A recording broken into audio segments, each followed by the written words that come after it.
Welcome to the Your Life Unfiltered podcast with your hosts, Kitu Bathari and Deepak Jain. In this podcast, we dig deep into the life experiences of our guests in order to connect the dots between their childhoods, their upbringing, their experiences, and how that is translated to what they're doing today. Today's guest is Umang Shah, who also lives in New Jersey like myself. We're going to have a great conversation, and let's get started. All right, So, Umang, man, how's it going? How's everything? going well. It's going well, brother. I was just finishing up a work here, as you know, just going well. I'm looking for a long weekend and just ready to hang out with family and friends. It's been crazy, you know. Do you have any fun plans for the long weekend? Yeah, actually, I'm gonna be spending time with my God. It's gonna be fun. Uh, Go explore my meditative self and flow in there and come back out victorious, hopefully. Sounds fascinating. You guys have Good luck. yeah, for sure. Yeah, so Umang, we wanted to learn a little bit about you for our listeners here. Could you tell everyone here a little bit about what you do for work? What was it like growing up for you in New Jersey? Any Sure. interesting stories that you experienced? We'd really like to learn a little bit about you before we go deeper into your Okay, experiences. so I actually like when I was first born here, I actually grew up here, stayed in Jersey for a week, went to India till I was 5, came back here when I was 5, and since then, always was moving. I always noticed like I was moving a lot, all these different verticals in life. And from there on, I kind of like just found like my tribe, like which is in like Clifton, New Jersey, and we're all like very close, very tight. And then I also found people in college who were like I think more emotionally connected to me rather than like personally connected through like the same conveniences. It was like more of the interest base, like for example, a podcast person or a person that is in like just in college who's in anime or who's in a working out, like those kinds of people. To learn how to like also be more social and like be collaborative in different areas of the world.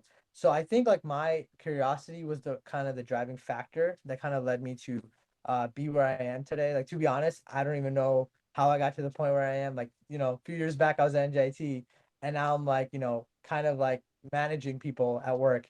So I just find that like pretty fun thing. They look up to me. I'm just like, wow, I still feel like a kid inside. And I'm sure I also That's That's actually probably a good thing, though. It's like whenever you're a child at heart, that means you have intellectual as well as social curiosity. So you like to meet a lot of different people, you like to try a lot of different things. So it's actually very similar to what we talked about in our first episode about being a multi-passionate person, right? Would you call yourself a multi-passionate person? I think yeah, human being for sure. I think I just keep going with the next big thing. I think it's my weakness and that's my strength as well. Like Yeah. I'm the other day with the Polaroid. I've never heard anyone. I have to meet someone, knock on wood, who has went on a Polaroid and started taking pictures of random people and sceneries and made random friends. So I could segue more into that later, but or parlay into that more later. But yeah, like just I think to answer your question, I think it's more about being multifaceted, and I think curiosity is a big one. For me specifically, because I like to know all kinds of people. It can be like tall, short, just anyone. Are you guys also curiosity wise? Like, are you guys also uh, this podcast main mission is just to understand every person individually, or do you like try to aim for their unfiltered version of life, or is it just like it could be anything, filtered or unfiltered, or is it just all unfiltered, like from every? It's So it's basically whatever our guest wants to share. Ideally, is better if it's unfiltered because it helps us to really understand your experiences growing up, right? As well as your Yeah, experiences today. So as much as you're comfortable to share an unfiltered version, that's definitely appreciated. But of course, we can't force anyone to share anything they don't want to share. So it's completely up to the individual. Yeah, yeah, we like to keep it raw, keep it original. So everybody's life stories are different, very unique to themselves. So we just want to hear your perspectives about things, whatever you're doing in life, or what are your dreams and hopes are.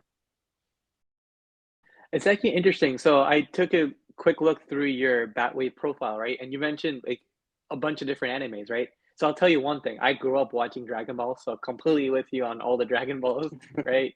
uh, Uh, Probably if I was gonna talk about my favorite character, probably really boring choice for Goku. That Wave has been my first channel starting, and not many people know this, but I started that channel when I was in high school. Oh Um, wow. yeah, Wow, 2000. that's really far back. Really far back. Yeah, so I was able to acquire a lot of on that channel just from random posting. But obviously, if I knew the world was going to be the way it was, I could have made it into like a channel. Unfortunately, it's a far right, but just continue what I do now, and the goal is to just kind of inspire others. If it goes somewhere, it does. But at the end of the day, like just like you guys, like I'm trying to help whoever I can, in my vicinity and space. But how'd you guys get this idea? Yeah, so it's an interesting story. We'll get into that actually. So Sure. basically, we were hanging out with a couple people in Sausalito. So Deepa, myself, my other friend Neil, who's actually going to be on episode 3. So actually, at the time of this recording, we're recording episode 4, so we're a little out of order there. But he's actually the guest on episode 3. So you guys will all hear about his story when that Excellent. episode is released. But yeah, we were just hanging out in Sausalito. We had this idea, so we were just talking about different topics, like how interesting would it be to have like a podcast where we talked about random topics ranging from like magic, hypnosis, meditation, fitness, you know, Right. comedy. Like it could be a whole host of different things, right? Because we met a lot of interesting people. So a good example is we met someone that was doing stand up in San Francisco. Like, well, actually, he was going back and forth between San Francisco and New York, and so we met people in stand up. We met teachers. We met tech startup, founders. We met people that started their own blogs. We met people that were in fashion. We met all these different types of people, right? And so we thought, how awesome and amazing would it be if we can take and bring on these different types of guests and just learn from their experiences, learn from their perspectives, right? Because all these people, they grew up and are working in very different environments, so their perspectives would be completely different. And so as we talked about it, we both loved the idea, and then I basically mentioned that, I know we're just talking about this, but like I'm legit. If you want to do this, let's do it. And then Deepan was actually, as soon as I mentioned that he was on board, he's like, I'm serious too. I want to do this. And then actually, it doesn't stop there. A few days later, we just reached out and like, I want to do the podcast. And then basically we started a Google Doc where we shared and brainstormed ideas and just kicked it off. And Yeah. basically a few months later, and we've gone live with the first episode, recorded episode 2, and this is the third episode we're recording. And for me, my side, it's a little bit of a different thing. So I've been meaning to start a podcast for the longest time. I just didn't have the right idea, what it should be. I had a few ideas. I was bouncing around with my cousins for the longest time, especially during the pandemic when we had all this time at our disposal. But uh, when Ketul and I met, we were just, we were hanging out. Probably on a weekly basis. So, we were, as he said, right, we were meeting all these, fascinating people around us. So we were just talking about this the other day, and we talked about a lot of topics amongst ourselves, right?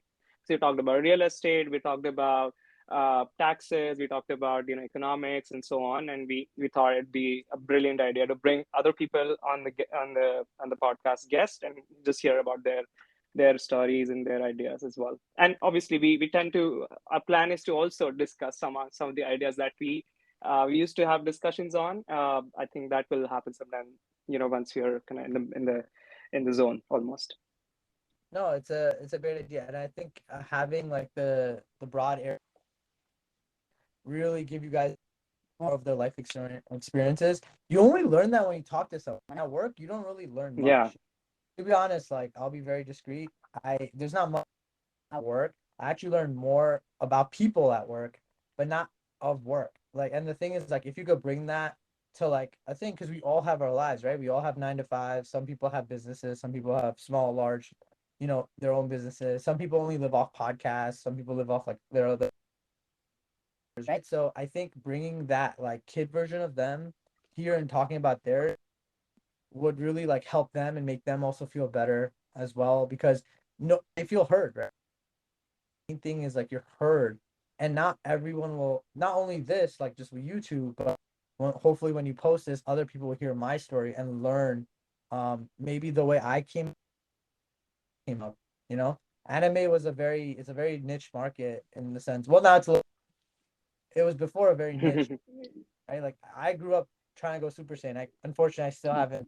You will one day, bro. You will one day. There's a lot of stuff I feel like I missed, like Bollywood. Yeah. Man, I missed that boat long time ago. I'm catching up.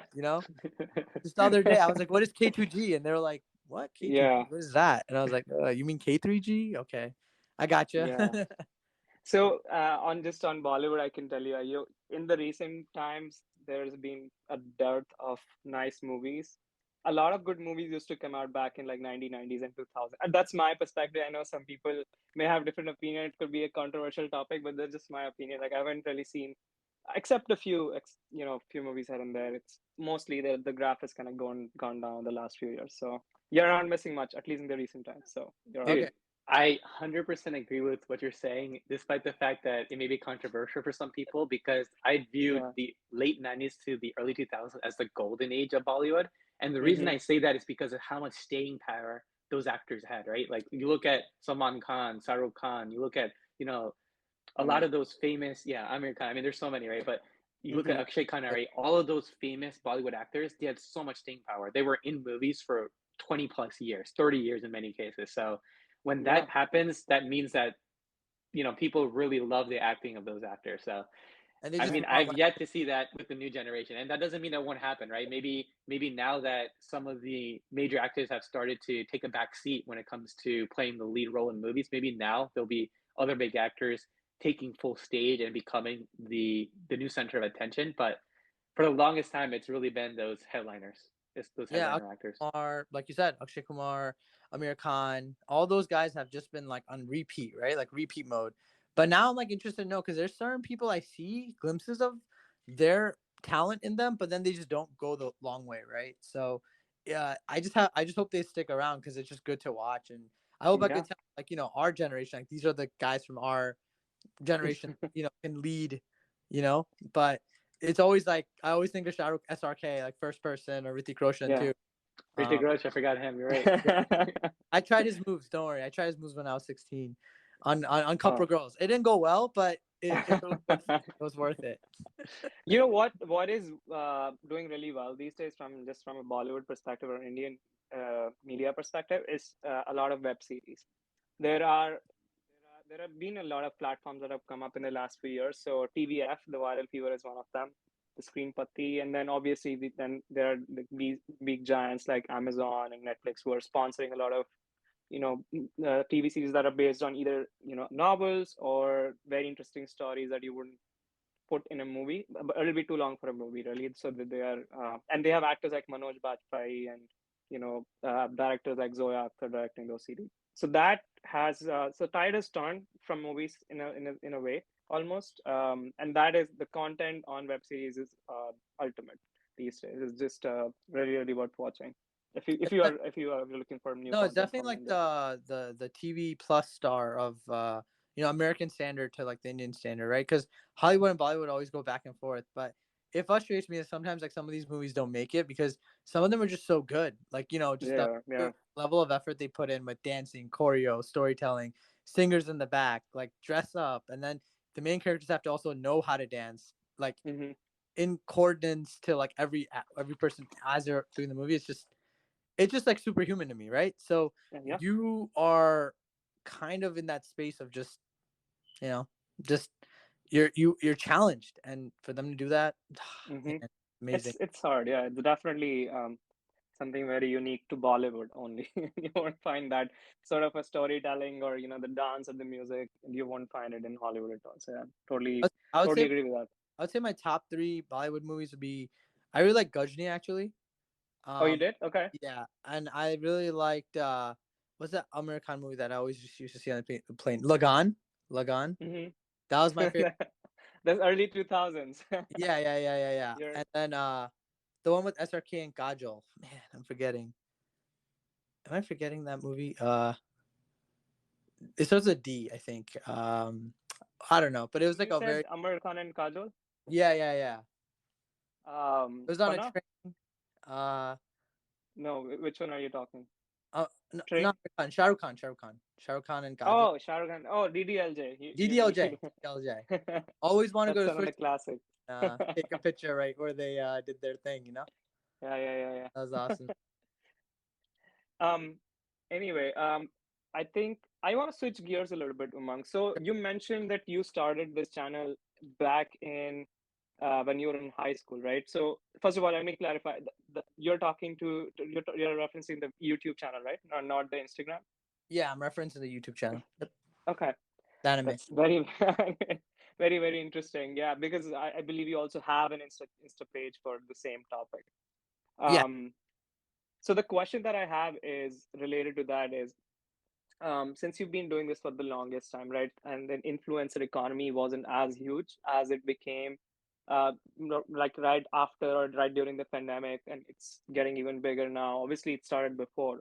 What changes or what kind of uh, variations have you observed since you started a long time ago and since now? Like, there's a lot of things that have changed. The platform sure. started behaving differently. People have started reacting to the content differently. So what's your take on all of that? That's a great question, actually.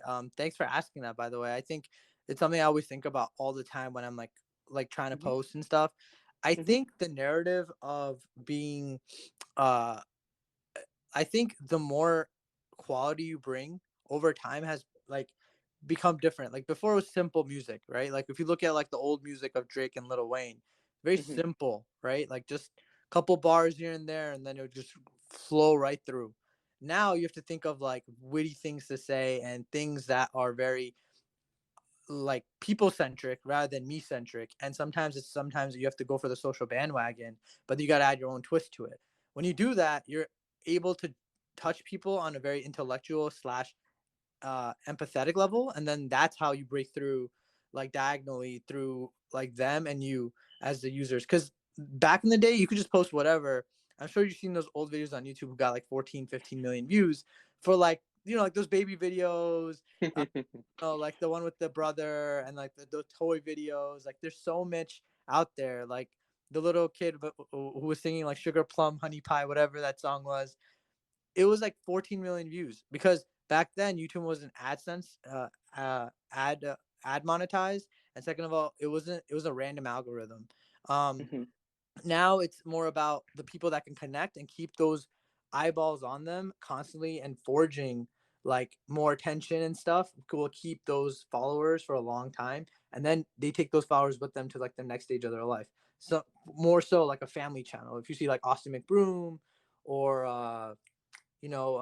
Roman Atwood, he's taking his entire family from 1 million followers to like 10 million, but the transition is very different. Like it's over time they talk about themselves, and what I saw has changed has been people are very like more adept to technology now, so you have to stay afloat and you have to stay on top of your A game, because before you could post Hmm. whatever, but now it's you have to know what you're saying before you post it. Yeah, you have to be really strategic about what you're posting, and you have to plan, certain time of the day when people are most active. You have to like schedule your posts and Yeah. so on in order to be relevant to the algorithm, and you have to kind of And almost beat the algorithm yeah, always. no, So, and on top of that, like to add to your point, you have to diversify, right? Like on hmm. LinkedIn, I have 22,000 followers. I have no idea how, but I post a lot on there about like motivation and stuff just from Yeah. fun. And then somehow Hmm. I acquired 22,000 followers on there, and then I take my platform that I have here and I post on there. Even with you guys, I would take like your podcast and I'd post it on there, and then other people would see it. But then also the podcast and all of our like topics of conversation have to be relative to them, right? So it's just more about understanding marketing and understanding diversification, I would say. Hmm. Great point. And what I'm noticing is a constant theme of consistency, right? So you've been doing this for a long time, right? So in order to stay relevant, I feel that consistency is really, really important. And you have to keep posting at a regular time period. And if you've kind of lost your frequency for some reason or the other because life gets in the way, then you kind of pick it back up from where you left off and then kind of go from there. Would you agree with that? Oh, 100%. And the thing about consistency is your first 100 followers are your hardest 100 followers ever. But Mm-hmm. once you reach your first 100, they're all going to be very loyal, very understanding of who you are as a human, especially the first follower. Mm-hmm. I am very close to my first follower to this day. A random person on the internet lives in like France. I don't know how, but they're into anime. But I just send him anime things and we have like a bond. But the fact that this person was like a real person and we developed a bond, I think it's great. And then now, like even with the Healthy Indian, like I was able to get 200 followers or 300 followers, but I got it relatively quickly. It's just I don't have Mm-hmm. to post because of my lifestyle, but hopefully I can take that into the more consistent phases. But yeah, I think consistency is great, and I think you have Keto here, right? So he's gonna be able to like definitely shape and guide you, definitely with marketing and just your brand. I think branding is so important. Yeah, totally agree with that. Uh, so speaking of Instagram, I noticed your Insta handle is Umang50x. So would you cannot speak more about that? What does that really mean, and how did you come up with that? Oh, okay. So Mm-hmm. so basically, I was unfortunately hacked on my Instagram, but I think what the good thing about that is, and I just try to be positive about it because I always think like there's always like a blessing in disguise. I'm not, I always had like that kind of mentality growing up.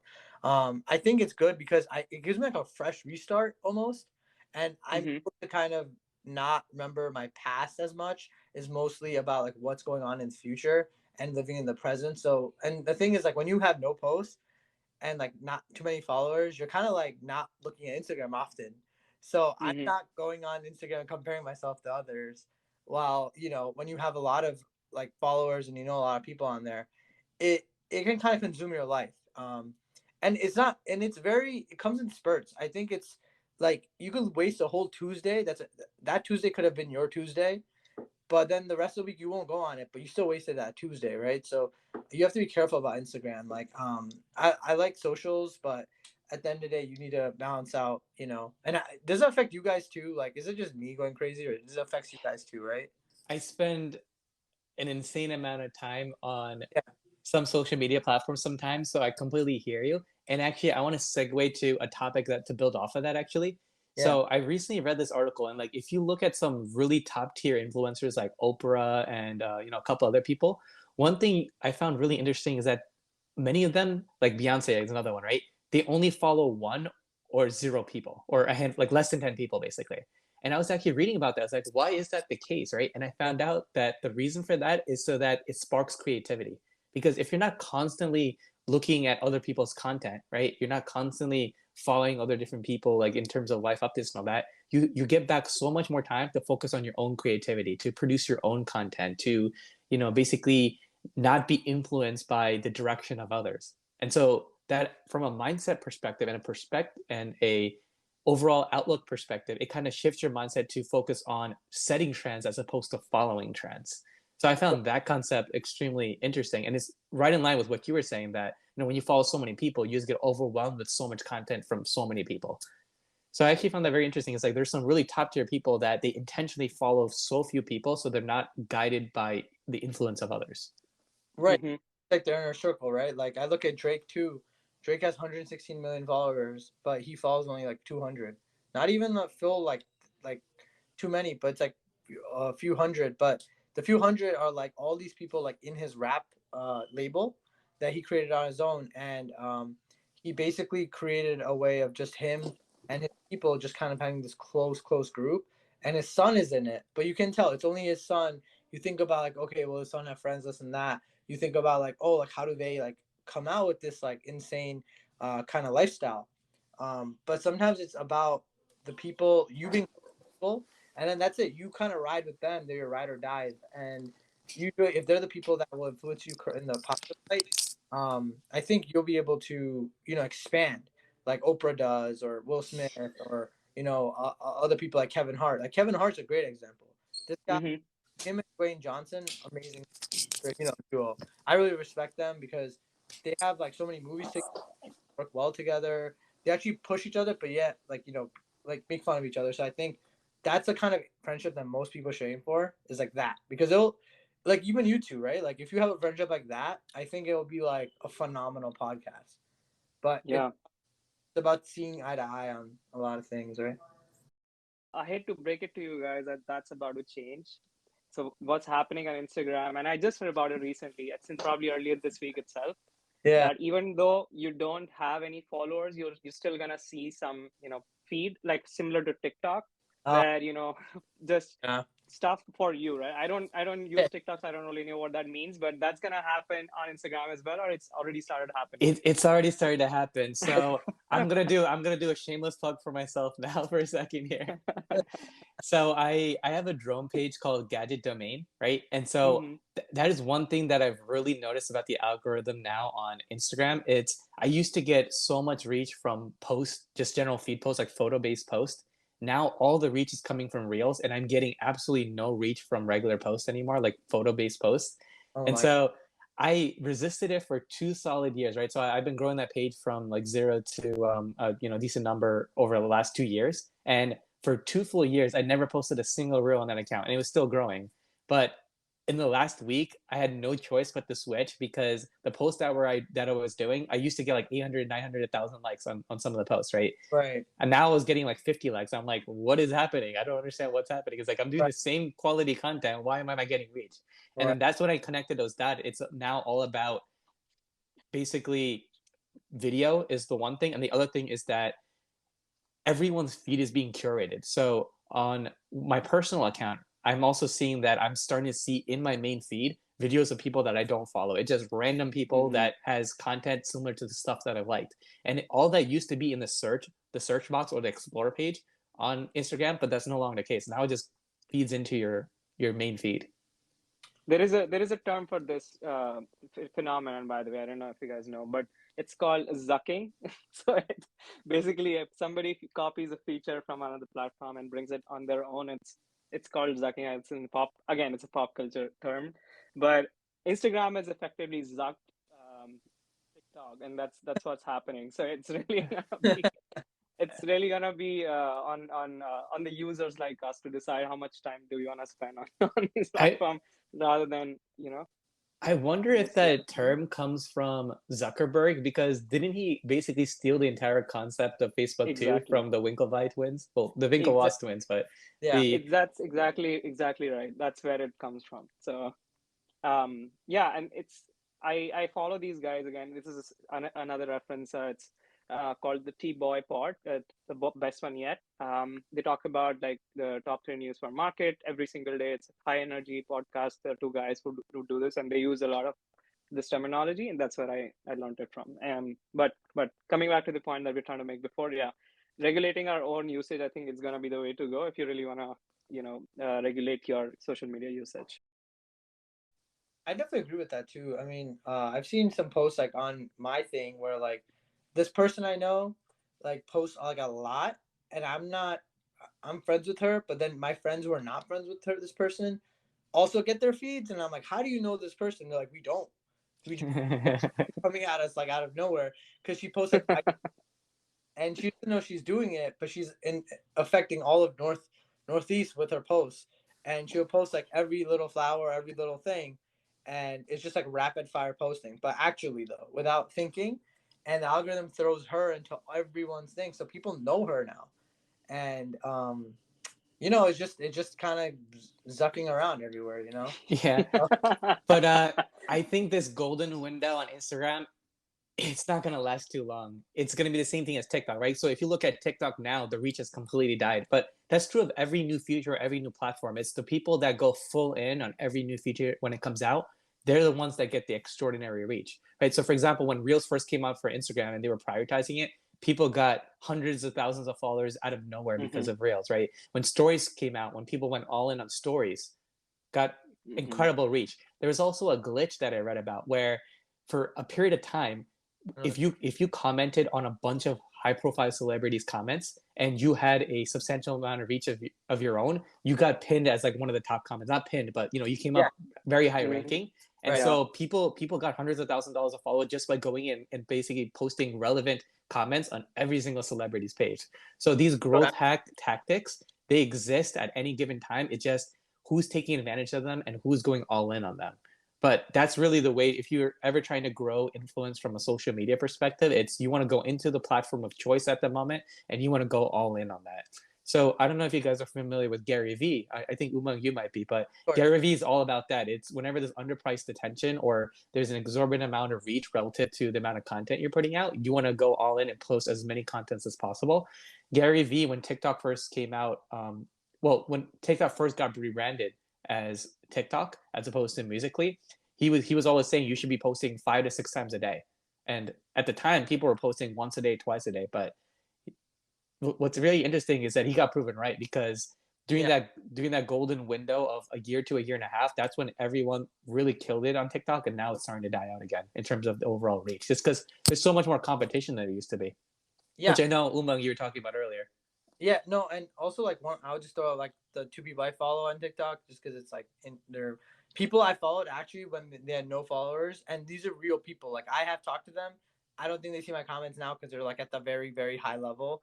But it's basically Talia and Scott. I don't know if you guys know that couple, but it's this couple that like they just used to post like random videos, and they just like posted like a couple videos or whatever together.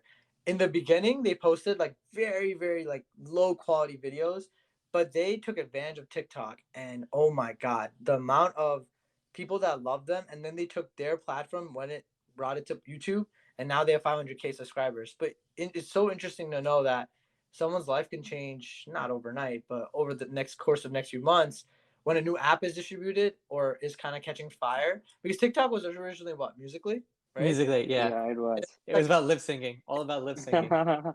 yeah, and now it's something that people use to kind of just go off of trends, right? Like if you really want to be part of a trend or part of like this wave of influence, you could just do a trend and you add your own variation to it, and it will get where he needs to be. Remember the guy who used to open up a door?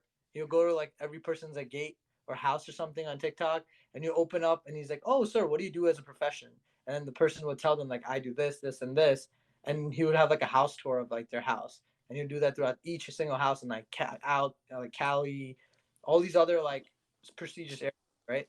So, Mhm. I that's cool, but yeah, Yeah, and I yeah, I think we will probably need like hours to talk about this particular topic. But the one very very interesting story that I can recall is I was hearing about these or listening about this guy who does full time work, but he likes to produce music. Okay, so he started learning how to produce music electronically, and he started experimenting on TikTok during the pandemic. Right, so he would, let's say, publish a song, and then he'll say how is it performing, and if it'll perform well, then it'll keep going. If not, it'll just take it down and do it again and again. So you hear all these background music audios, right, in the TikTok videos. Most of the audios are actually from his accounts, so what he generated during that experimentation period. And then he built on that, he kept building on it, and he's one of the most followed users on TikTok nowadays. So that's a very very interesting story, how people are experimenting with their art on the platform, seeing what works, and then just kind of building on that and just monetizing it to their benefit at the end. um yeah. anyway, this is an interesting story that I No, and I love came that. across. I think what we're doing right now is kind of like adding to algorithm, but it's also Hmm. it's amazing in the sense where it'll catch fire. But once Hmm. once you understand your own art, I think it's definitely more. It's gonna bring a lot more eyes to the table, like real followers, not like a Yeah, exactly. post and that's it, So Yeah, no, absolutely. Actually, there's one other thing I wanted to talk about, which is similar to the topic we're talking about here. But have you guys also noticed that there's a little bit of a personality to every platform too? yes, So you don't Hmm. the same Yeah. type of content doesn't succeed on every platform. Like there's certain things that work on Snapchat that won't work on TikTok, that won't work on Instagram, that work on, YouTube. Exactly. It's so interesting that every platform has its own personality. And so that's why to really succeed on a cross-platform basis, usually you have to tweak those platforms in order to customize it for a specific platform. So like what works on Twitter is going to be very different than what works on Snapchat versus what works on Instagram, YouTube, TikTok, and even blogging, right? All these different platforms just have a complete different unique personality. no, absolutely no, like yeah, like you're completely right, and like I don't know if you guys follow these people, but like KSI, he's like a British UK YouTuber, right? So he'll release an album or he'll do like a reaction videos, but he's at a very high margin in his life, over 14 million subscribers, and he would do a reaction video of like 20 to 30 minutes on YouTube, and like that reaction video, he'll break it down and throw it in TikToks, and then he'll throw it in what do you call Instagram Reels. So then when he does that, he gets a different kind of audience for every single person. But then eventually he'll plug his YouTube channel and all of them, so they'll all get navigated to YouTube. And he'll make like a whole loop, and it's like once you create that loop, you're Wow. your eyes and visibility to others is like full on. And if you go to Exponential. Yeah. younger audience, that's like where it's at, right? Like the younger audience. Mm-hmm. I think that's where most people can kind of succeed. If you get a younger audience at a young age, you can basically have them come on a journey with you. Like how they have shirts after that. After that, they have their own merch, right? So I think that's Yeah. pretty, right. Like you would have the Life is Unfiltered shirt if you guys hit a certain amount of you know. One day for sure. What I think We'll make it happen. We'll make it we'll make it fruit, happen. but you Hmm? know it's great. So appreciate it. Yeah. So I want to switch gears a little bit, Umang. Spoke, you briefly mentioned about the podcast, the healthy, what do you call the healthy Indian podcast? Or sorry, can you spell It's it out? a fitness space and a mental health advocacy podcast. So Yeah. Can those you I brand I created on my own. I'm a founder of that. gotcha? Can you talk a little bit more about it? What Sure. the podcast is? Where our listeners can find it? What is it about? How did you come up with the idea of this particular podcast? And what do you Uh, talk about in this? so I came up with the idea like one day I was at my gym and I was just working out and I was talking to somebody regarding the mental health or something because they said they had a lot of things I guess going on in their life and fitness really helps them. So then I thought like maybe I should combine fitness with mental health and I already had Batwave. So then I was like, wait, so maybe let me just like try to, infuse some page or something. So I actually wrote down my idea of like what they can talk about and eventually Mm-hmm. kind of agreed with me on it. Like it was from the inception of Clubhouse that I got this idea. And when Mm-hmm. Clubhouse came out, I was like, wait, I could capitalize because there's a lot of other people that are fitness people, and Clubhouse has these little boxes that you can or chat rooms you can enter. And once you enter those chat rooms, there's other people you'll find that are easily fitness people, easily understand certain workouts, easily understand protein intake, right? So there's so much they understand about that lifestyle that I thought that damn, I could use this as a platform. And then they also have their own struggles throughout the day too, right? Maybe they have to go drop off a family member. Maybe they Mm-hmm. have to see like a chiropractor for some of their back issues and leg issues. But then they also have a tough job. Like how do you keep yourself motivated to hit the gym? And then eventually, it also became a mental health podcast too, because people want to emphasize mental health, right? Like mental health is definitely like a real thing, and even like to my parents, it doesn't exist, right? So Mm-hmm. all parents like that's not how it goes, and I try to always teach them like the different. I try to open up their mind to it, right? But again, brown Indian mentality, right? So it's so much you could do, but I think Mm-hmm. the people I've talked to on that platform have been great. I even had a couple of rappers on that, and we were talking about the rappers platform. He actually just retweeted one of my posts right now. He's verified too, but he was a rapper I actually grew up listening to when I was in I think college, and he's from Philly. And this guy's phenomenal. He's really good. He has really good lyrics, uh, and he's come up and coming, but he's made a really good living off of it. And I think it's uh, he like when I saw him also go through it, I just felt like this is like something that can catch wind, and that's where I thought like okay maybe I should expand myself and work with other collaborators like you guys, right? Like it'd be great to just see you guys next in person and maybe have like a voice so like voice video podcast. That'd be sick, and we can maybe have some drinks or no drinks. What do? I would love a couch like another couch and just hang out with the boys for the day. That'd be like, that's one of my dreams, but we'll see if those aspirations come to life. Yeah, no, that's amazing. I So, I'll have to come to the East Coast, or you guys will have to come to the West Coast. But Oh, I would love to do that sometime. 100%. I was just there too, in Uh-huh. Fresno, California. Yeah, you're welcome anytime. And I remember you were here maybe last week or a couple of weeks ago Yeah, for a yeah, trip. yeah. I did like a solo trip, so it was fun. Do you wanna share more about that? What Yeah, was it? What did you do? yeah. So I just went up like basically I hiked 55 miles in 3 days. And yeah, it was a little much on my body, but I kind of did it for my own like solo trip. I wanted to tell myself I can take care of myself. I live with my parents these last few years, so I know I can like live on my own and stuff, but I kind of want to prove it to myself because when you live with the parents, you don't you don't want to be so codependent on them because one day like you're gonna leave the house. And I'm one of those people that I have a multifaceted kind of viewpoint in life. So if I want to do something, I want to be able to prove to myself I could do it. So I was able to take my car into a valley that's 100 miles in, take it back out 100 miles. You have to make sure you fill up gas. And then as you fill up gas, I lived in a tent in the wilderness by myself with all the bugs, bears, snakes, all this stuff. And people are pretty crazy there. People attempt like 100-mile hikes. People actually die off mountains. Every day. It's very casual. I walked in, Mm-hmm. the receptionist like, yeah, like 3 people die from Half Dome. They fall off and stuff. So I thought it was a challenge for me that if I did this, I can conquer anything, and I don't have to prove myself to anyone. So that's how I took it. I mean, other people have other perceptions, and at the time I was kind of just like seeing like how far I could take this, right? And I did take it kind of extreme. The 55 miles wasn't planned. I've never done that in my life.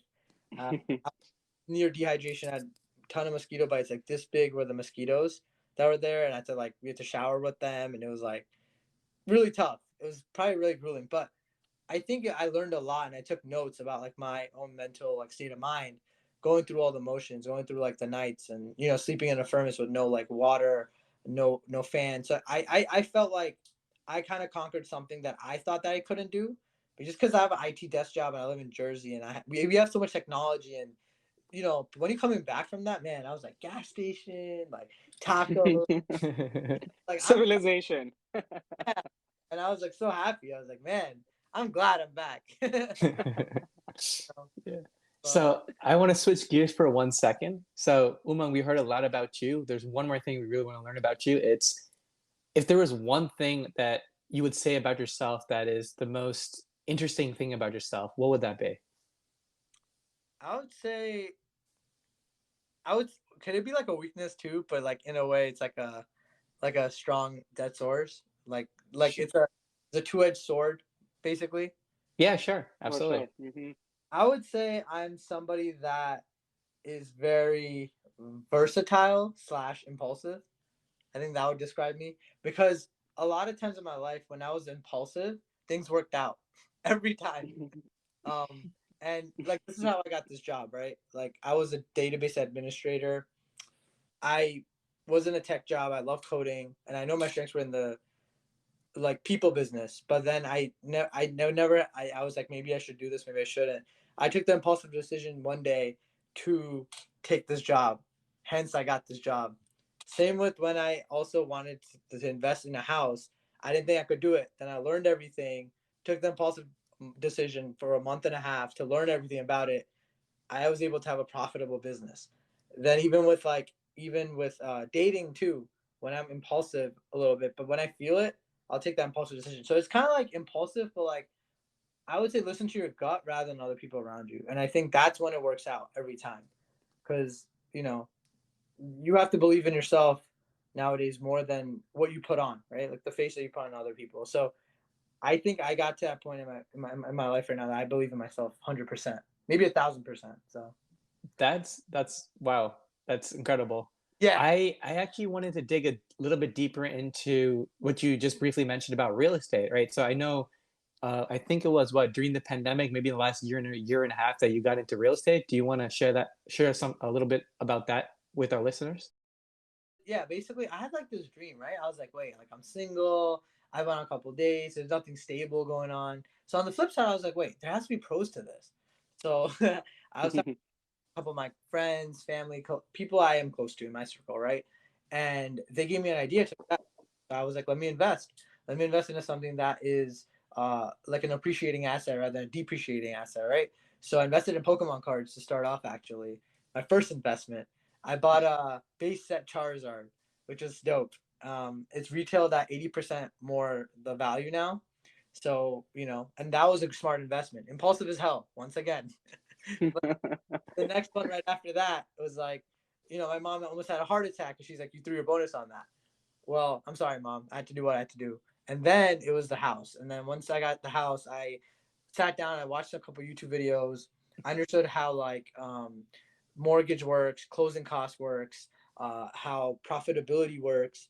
A lot of people want to buy a house, but many times people don't see that if they don't come out profitable, they see it as equity building. But in that moment, you're also giving away money to somebody that is not um, that you won't get money from in the next 20 to 30 years, right? So you want to make sure you invest in a property that will give you somewhat of a profit. Even $500 is great.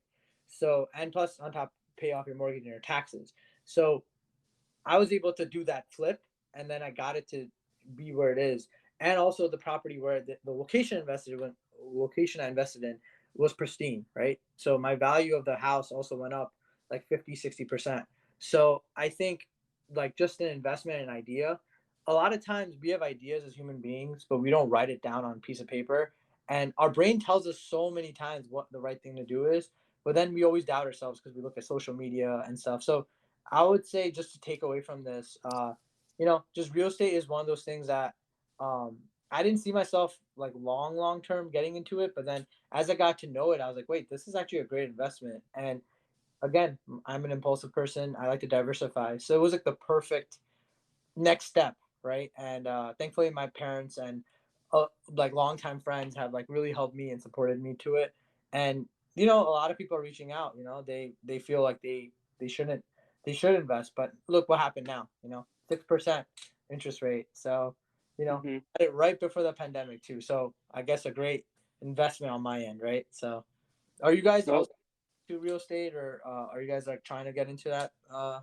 Yeah, I'm really interested in the topic. We'll connect about that offline, Sure. actually. But actually, it's so funny. Every single time you said the word impulsive, I kept on thinking impulsive for some Yeah, reason. exactly. Like Logan Paul's podcast. Yeah. Exactly. Yeah. I don't know why. Maybe it's the way you enunciated it, but every time you said impulsive, in my head, I heard impulsive. No, I do watch his podcast a lot actually. So that could be probably like it rubbed off on me. And look, now Logan's effect is working everywhere else. So Yeah. No, but if we switch gears for a second, I don't know if our listeners watch the podcast Impulsive by Logan Paul, but I do have to say, I absolutely love that podcast, especially some of the guests they bring in, because at least for me, it has completely changed my mindset about a lot of different things after listening to some of those guests. 100%. Like the Schwarzenegger episode, like taught me exactly about muscle building, how to take time and rest. Like I rest a little bit more now instead of going really aggressive. The Tony, what was it? Tony Coggins, I think. Tony Robbins? Tony Robbins, yeah, not Coggins. I was thinking about the guy who runs. Tony Robbins. His interview was so cool with the stem cell research and how he got Yep. back. So and I like how they kind of bounce back off people's energy. So if someone's reserved, like Trippy Red, for example, he can hear this. I know he knows this, but if he's like a little bit more like reserved or something, they know how to counter, like kind of adapt to their personality and have them open up. But yeah, just like I think the way they do things is very simple, and I think that's the benefit of being there, right? Because when we went to Rutgers, Newark, or just NJIT, we were taught to just kind of be very educative. So Yeah. So, Logan Paul, if you hear this podcast, I would really appreciate a retweet or a reshare. That would be absolutely appreciated. yeah, he's definitely hearing this. He's gonna hear this tomorrow, right off the bat. Hey, he might be connected to Umang's 22,000 LinkedIn followers, so who knows? No, you never know. He might be one of the followers right now. It's like, oh wait, that's me. That's me on there. But that'd be the dream. If any of the big guys could be in our space, I'd love to learn from them. But Yeah, yeah, absolutely. Actually, that was one of the founding ideas behind this podcast is we get to meet a bunch of interesting people. Basically my network and Deepam's network, we meet a lot of interesting people. And then even through the guests we bring on, we can get introduced to additional people and, just hear about so many different interesting life perspectives and stories.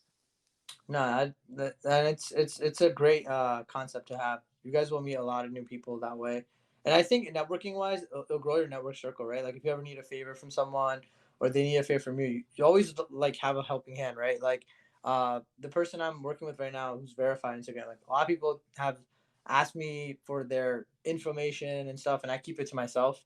Only if I trust you and I think that you would be a great podcast host or somebody that can help my friends out, I'll give you a recommendation, but I don't think it's earned over just getting in a silver platter. I think you need to really bond and have experiences, and I think that's important because you guys will learn. There's a lot of people out there that will want to take your followers from you, and the unfortunate truth is you have to kind of make sure that they're the right people you give them to, right? So Yep. It should be a mutually beneficial exchange, basically. 100%, 100%. Yeah, Don't come near me. Come on. exactly. It's I'm like, not gonna well, find it tomorrow.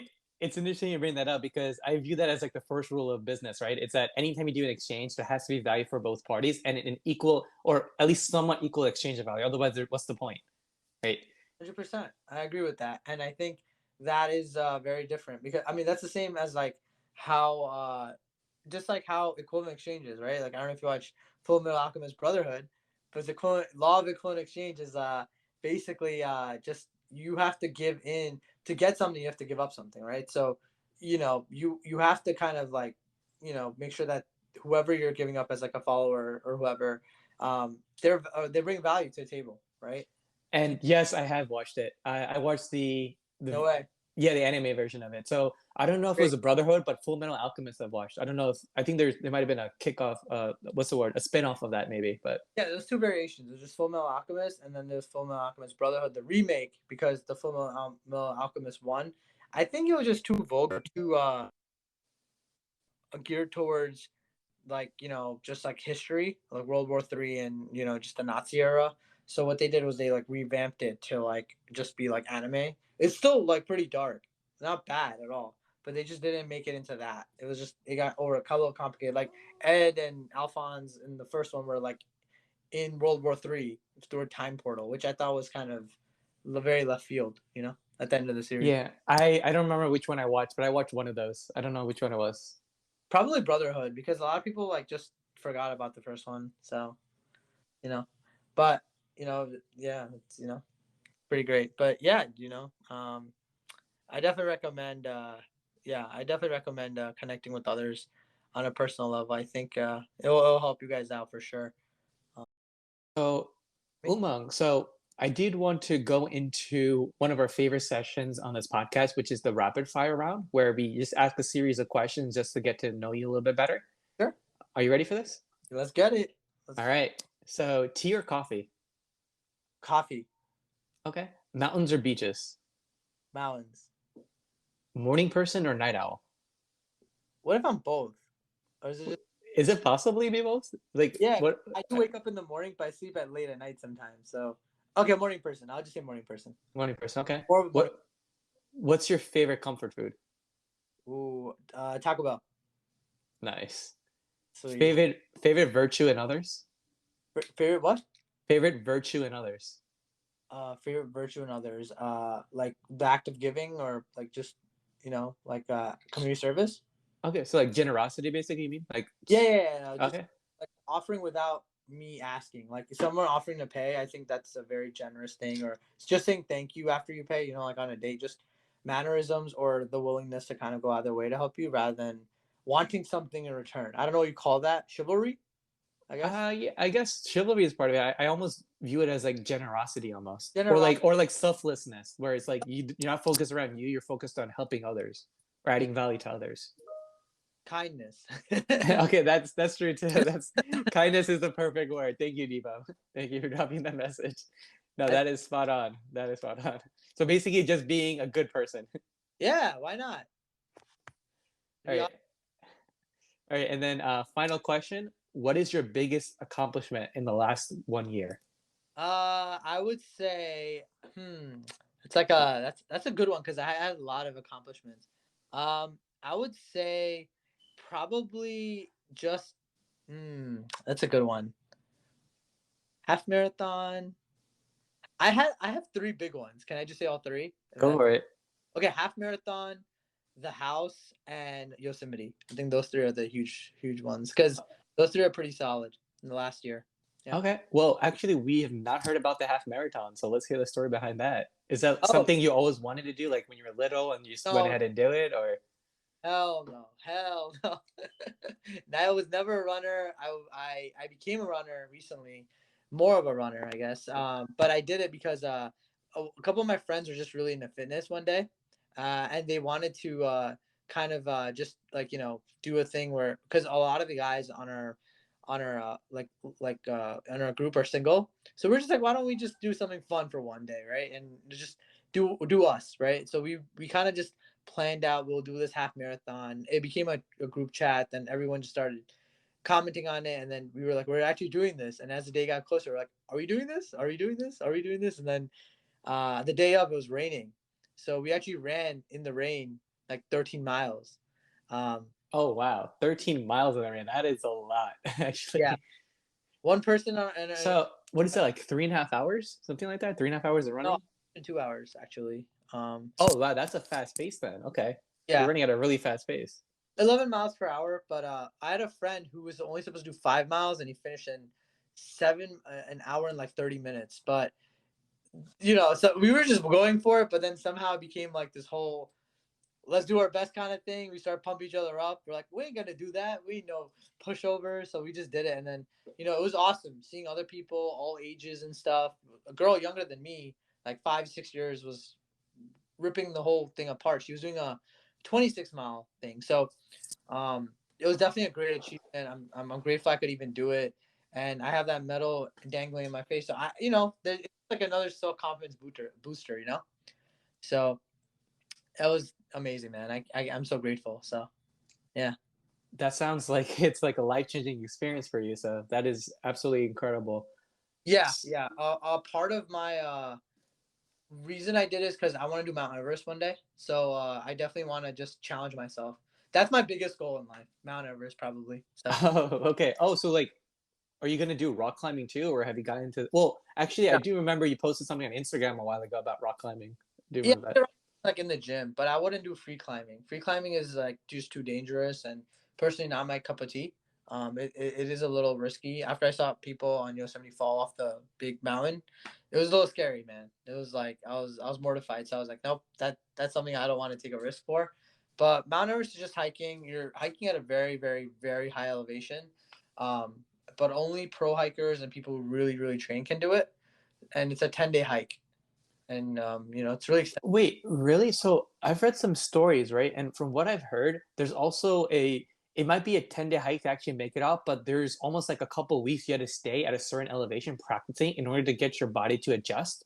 So the risk you run is that if you climb all the way to the top of like, something like Mount Everest with no acclimation period where you're training in certain air conditions, you can have a situation where like your blood basically just like boils up and your organs fail just because of the air pressure differences. So what I've heard is that for people that want to do something like that, there's an acclimation period. So it's like even though the hike itself may only take 10 days, you spend like a week or a week and a half, like when you get closer to the top, just acclimating it. Like basically hike up and then hike back down, hike up again, hike back down for like 10 days straight, just to acclimate with that air pressure. That's what I heard. I don't know how true No, it no, is. like that. Like I didn't know you could do that, but if I definitely want to make sure I'm like safe about it, I probably will. I had a friend, somebody in my fraternity actually, who did it in 8 days with his like he did for his bachelor party. they didn't. They just went straight for it, but they were all training rigorously. So Okay.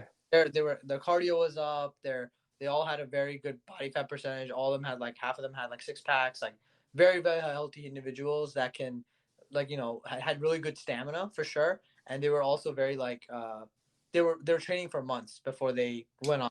So it was like Got it. guys. So maybe that's why they weren't affected. I mean, they had it bad from what I heard. They had it really bad.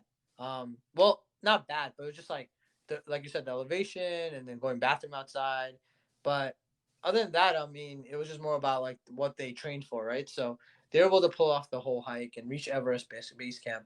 But after base camp is the I wouldn't go past that because after Everest base camp, that's like in the snow, and it's at the peak thing, and anything could go wrong, and it's very risky. Oh, now I understand what you're saying. Yes. Okay, so I'm talking about the final leg. Yeah, I got what you're saying. If you go to all the way to the peak, not the base camp, that's where you need the acclimation because that's where it gets intensely difficult to breathe and you have all the air pressure issues. So, okay, now I understand what you're saying. Yeah, so they're probably fine to go up until the base camp if that's what you're saying because that's Right. high, but that's not high to the point where it's like no air, where it feels like Yeah. you're breathing through a straw tube or something. Right. Exactly. And the thing is, like in my family, I have like asthma and diabetes that run pretty hard. I'm healthy, but just in case that gene activates at that Everest point, I'm kind of fucked. So I I will not go up there and try to activate something. Yeah. Genes. Okay, so we're gonna go into one of my favorite topics, and that the topic is genes are not your destiny.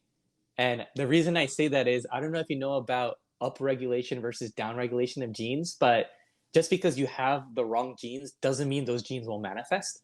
So there's actually a lot of scientific evidence that with the right, dietary habits, with the right exercise regime, with the right level of improved circulation and massage and that kind of stuff, you can actually upregulate or downregulate certain genes. It's almost like a switch where, yeah, you can have the bad genes, but if the bad genes are basically switched off, it doesn't manifest in terms of the negative impacts on you. So Yeah. it's an entire new realm of science which has made significant strides over the last decade or so. But yeah, in general, like as long as you choose the right healthy habits and you do the right things to upregulate and downregulate the right genes, yeah, I mean, genes are not your destiny. You can have the worst genes yet live a very fantastic life with, being the epitome of health. But anyway, that's one of my favorite topics. You guys are feel No, free to research it if you'd like to. no, I love it, and I completely agree with that. Like my coach, my CrossFit coach right now is a kind of living example for it because everybody in her family is very morbidly obese, and she's like the one that is super super fit, and she's a coach, and she's like, I literally was at this weight, and I changed it around, and I literally saw her transformation. It was one of the most coolest things I've ever seen anyone have, and people in her her inner circle think like she's like she has great genes, all this like bravado, like oh you work really hard, this and that. But I think it's more about like just she didn't let like fate or like the age or the genes kind of get in her head, and then eventually she got where she needed to be. And I think this is right now like our generation's testimony of like just going deep diving into marriage and all that other stuff. I think it's a test, right? Like the people who are single, the people who are like also trying to do other things in their life. I think it's our generation's testimony. We're getting like tested now by like just like to be our parents, right? Like we're hitting that transition.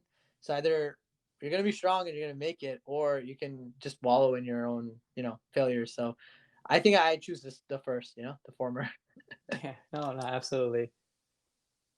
But this is a great podcast, man. I appreciate it. I think we killed a lot of time. So, Yeah, yeah, I we had did. some too, dude. Good questions, man. Made me think out of the box. Yeah. And I had to So think hard for that, some of them, man. I have one final question for you, actually, and that is, what It, is next for you, bro? What is next for you? So you've done so many things already, right? Ranging from, basically a blog, an Instagram blog associated with anime, your Healthy Indian podcast, the half marathon, doing the hike at Yosemite National Park, all these other things. I know you're also really big into travel and fitness. What is next for you as you look out the next 5+ years? Like, do you have a roadmap, or is there yeah. just certain things you really want to do? Yeah, no, it's a good question. So I have two venues. I either I guess so I started a new channel too called the Polaroid Bang. So that channel is more about like Polaroids and capturing moments with people and stuff.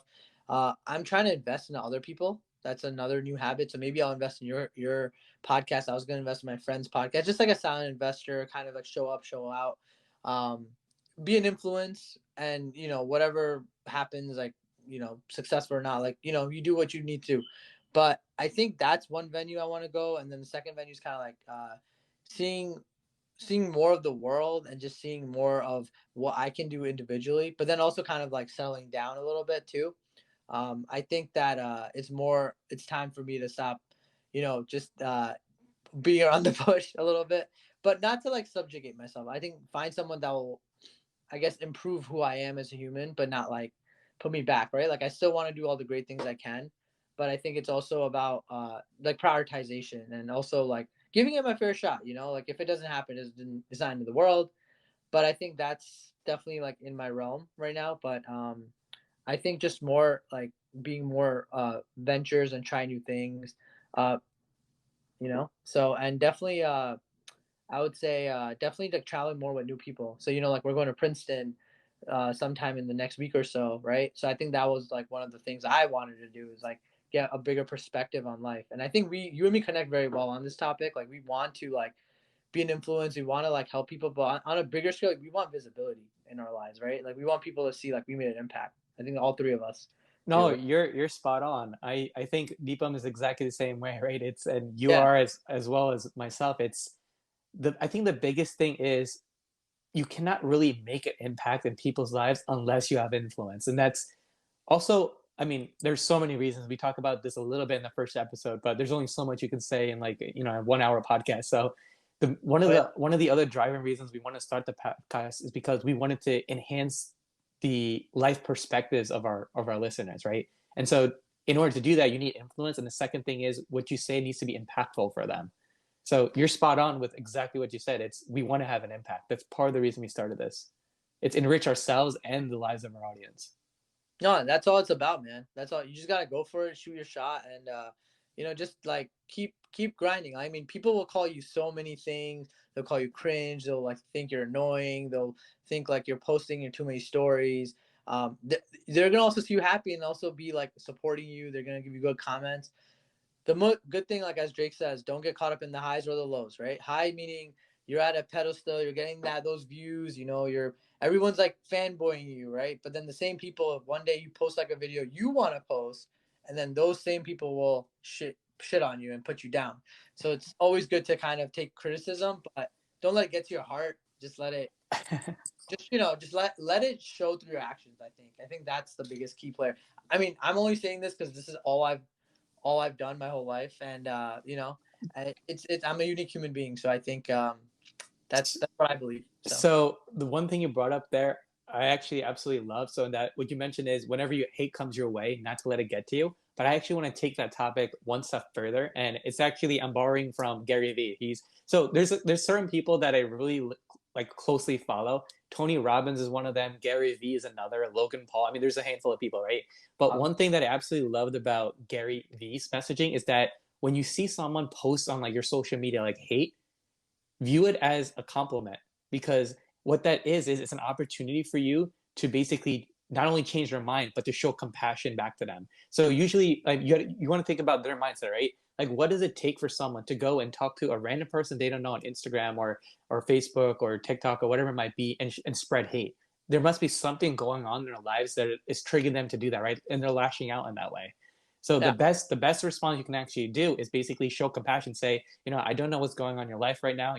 I hope everything gets better, but all I can really say is that I wish you the best, and if you ever need anything, I'm here for you. Something like that. It's like basically change that dynamic. Instead of having them lash out at you, show them compassion and basically change their mind that they really shouldn't lash at people. So can I challenge you on that? Because I agree with it, but then I could also see the devil's advocate to it. What if they're being a troll? What if they're being a troll and they're trying to do it to hurt you, and they're not really affected? Like like for example, somebody's having a bad day and they say something hurtful to you, right? Yeah. Those are the audience you're talking about. I'm talking about people Yes. who are just out there to troll you and make fun of your channel until like I don't know, they have nothing better to do, and like me, okay, let's say Alia Bhatt is pregnant, right? And we're on her thing, and I'm like, ooh, um, like a friend of mine's like, oh, you're pregnant on her post, right? She reads it and she's like, what the heck? Who is this kid? Yeah. Why? Like, I'm already pregnant. I know this. Like, why is he saying this, right? So, what do you say to that? Like, what is? Well, you don't. I mean, my perspective there is in that situation, if you can tell it's trolling, right? Ignore it. Just know that haters make you famous, right? Hell yeah. Haters make you famous. It's like I would if I was going to respond, I'd say thank you for the comment. You're helping the algorithm. You're helping me. Thanks. You can be more views. So if you guys remember so long ago when Soldier Boy was actually really big with music and all that, right? He used to always say is that even if someone throws hate your way, he's getting paid for a penny for every person that views his video. So he's like, thank you for the penny. Hell yeah! And Soldier Boy, he bought his like own. He got what? Did he discover Def Jam Records? I think he did, right? I think so. Or like he bought like a multi-million-dollar company recently. I saw like it on Breakfast Club. Dude, the guy's like, he's killing it too. So just exactly like prime example, right? Like people that we wouldn't think would make it. So it's like it's just about like your own perspective and your beliefs, right? So I'm always here. You guys have me in your corner. If you guys ever need help or you guys want to do like a cross collab, always down, always there. I think you'll need people like that to really help you guys out, especially when you make it too. I think people are gonna be fake to you guys. A lot of people. Yeah, absolutely. All right. Well, thanks so much, Umang. It was an absolute pleasure to have you on. The last question I have is if you have any questions for us. Yeah, like so what is your next step, I guess, with this podcast? And what are your areas that you guys know that you have to improve on? Like, do you guys want to say those things? You don't need to. Maybe it's a surprise for the haters. I don't know. So, No, we invite haters. We don't mind. At least, yeah. tell how you're feeling. You've heard that saying that if you start getting trolled, it means you've made it. So I think we'll invite the haters. Like, I like a real hater, just like 10 of your followers in the back, like watching over him. Yeah, yeah. My God. So next step, Ketul, do you want to take this one? Well, we haven't heard from you in a while, Deepa. Let's hear your perspective. So next step for us is again to we've had some wonderful guests so far. We only are in single digit episodes right now, but I think we want to invite some other interesting guests, more interesting guests. I mean, so for example, a fitness coach who also is a World Basketball Association coach. He coaches the kids as well as he's like a paralegal and so on. So very interesting life perspective. Somebody else who's a product manager at Apple, and they've gone through a lot of hardships, a lot of challenges, and they've made it to this current position. So we want to hear from them. Then we want to hear from some other perspectives. That will be kind of surprise for our listeners, but that is going to be our immediate next steps. Some things we want to improve upon is definitely our reach. We're just starting out, so we want to reach as many people as possible as quickly as possible. Every social media influencer almost wants to do that, so that's definitely on the top of our priority. We also want to improve the quality of our overall podcast by inviting the right set of people like yourself. So thanks so much again for giving us your time. And yeah, that's all I can think of right now. I would just to piggyback on what you said, just make sure that when you guys post, have a certain amount of numbers of posts you're gonna do every week, so you avoid burnout. I think that I experienced that a lot when I was managing two or three channels. I actually had like a little mini channel, but I did discontinued. It was called the Coinbase Analyst because I was more on the Litecoin trend, and then I actually did very good numbers, but then at one point I was just like, this is too much research and time, and like on top of the anime reviews. So I kind of discontinued it just from sheer burnout. It wasn't anything wrong with the channel. It's doing great actually, but burnout is a real thing, and it's definitely something that I would suggest to just take care of yourself in the sense of like limiting. You don't have to like stop, but I would say limit and even take a week off if you need to. Week or so, or just post when you need to. That's why I don't post all the time. I want to, but it is. Yeah. What is this? Yeah, so I'll tell you a little bit about what our targeted approach is. So we do want to have an episode launch mostly on a weekly basis, so one a week. But our mentality with this is actually a little different. We want the consistency of one a week for the most part, right? Maybe we skip a holiday week here and there. So our main focus right now is building up a backlog, right? So we released the first episode, and between this week and next week, we're recording an additional 3 episodes. But we're not going to release all three at once. We're just going to edit all the audios, get all the cover images and all that ready, but then post once a week. And so like the whole idea is that whenever we have availability, we'll record as many episodes as possible, fine tune all the content, and just have a fixed cadence of one a week. And we're really like the real logic behind that is we're following the Logan Paul model, right? And Logan Paul, when he first kicked off the podcast, it was 3 a week, but that's because that was the main thing he was doing besides YouTube, right? So the podcast was the main thing he's doing. For us, I mean, we have day jobs, we have other things we're doing, but we still want to stick with that fixed cadence of at least once a week. Oh yeah, and me personally, I'm following the model too. The Logan's doing, and that's why if you notice in my titles, I kind of put like 3 different subjects, and I put the episode number because he goes one way. He doesn't go like Joe Rogan, like season 1, 2, 3. Joe Rogan did that before, but then he cut it out and he made it like one episode, and then he puts the name. He'll just put like Geto Kotari number 45 or number 46. This person. So I thought I could do that model, but then I realized like, hey, like these are the interesting things about people and their names. So I kind of just combined both Joe Rogan and Logan's like personas. Probably a good way to do it though, because even from an SEO perspective, the more relevant information you put in the headline, it's gonna help with the search engine algorithm to have it ranked higher. So absolutely, and it brings new audience, right? Like I had a friend, he's a doctor, but he just wanted to talk about psychedelics. I was like, I don't do it, but I'll listen to you, sure. Got all these like psychedelic people just hitting me up the next day in DMs. Yeah, I was like, interesting. I'm like, okay. So we're running really, really long here, but one topic that, since you mentioned psychedelics, one topic that I've always found very fascinating, which I know happens a lot on the West Coast, is actually microdosing. I don't know if you guys are familiar with that, but there's actually a lot of psychological and mental health benefits that come from microdosing, especially microdosing like, very potent, you know, ingredients in a very small quantity. Right. So, I've I heard- mean, I don't want to dig too much into it because we're already over at an hour and a half here. yeah, I But mean, time is just as precious as mine. But Yeah. So just quickly, I know we've said it many times, but just the last question for the promise, the final question. Do you have any recommendations for our listeners? It could be a book or a movie or a podcast or TV show, whatever you're watching. I really love the questions you guys have. You make me think. I definitely think that there's two things.